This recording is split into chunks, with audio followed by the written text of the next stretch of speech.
Mark Rogers TV getting you set for National Signing Day just 1 week away, talking some Texas A&M football with Robert Behrens from Good Bull Hunting.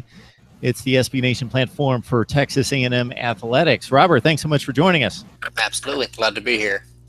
Yeah, let's talk some Texas A&M football before we dive into the recruiting situation right here, because I'm a bit fascinated by this program, of course, moving from the Big 12 to the SEC and faring very well early on, better than most people expected. Johnny Manziel had much to do with that. Of course, Kevin Sumlin, the hot coaching commodity coming from Houston. Since then, the recruiting numbers continue to rate favorably across the nation. They're top-level classes.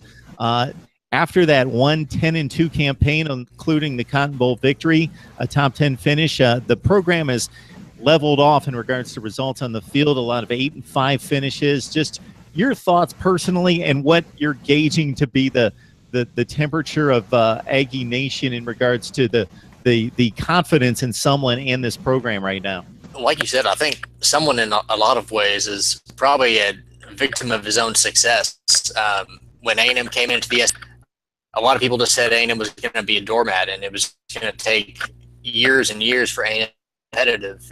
And Johnny Manziel won the Heisman. A&M won 11 games, and the first, including that win in Tuscaloosa over Alabama, only raised the bar. Huge facilities upgrades within the weight room. So since then, it's been a lot of wins, and I think there's a lot of division amongst Aggies, because on the one hand, it has kind of stagnated, and I think progressing, and we're not starting to see that championship level team that everyone wants to have.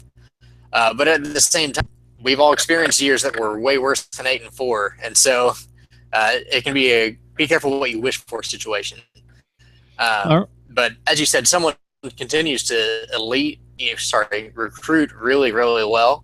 We're looking at potentially another top 10 class this year. I think they're going to have to prove it on the field, because we've seen the recruiting classes come in, and at some point, fans are looking for the results to translate to the field. Yeah, we've also seen them translate from the field in the SEC onto the NFL draft. So they're coming out the other end of the situation as top NFL prospects as well. So the talent has not only been there and been recruited, but it's been displayed on the field to a certain extent, but not winning necessarily those key games in what's generally been regarded as the best division in college football over the past few years. And of course, the defense has needed to catch up with the offense, and that has generally happened here in the last couple of years, but maybe not to the extent that it needs to make that push to elite status in college football.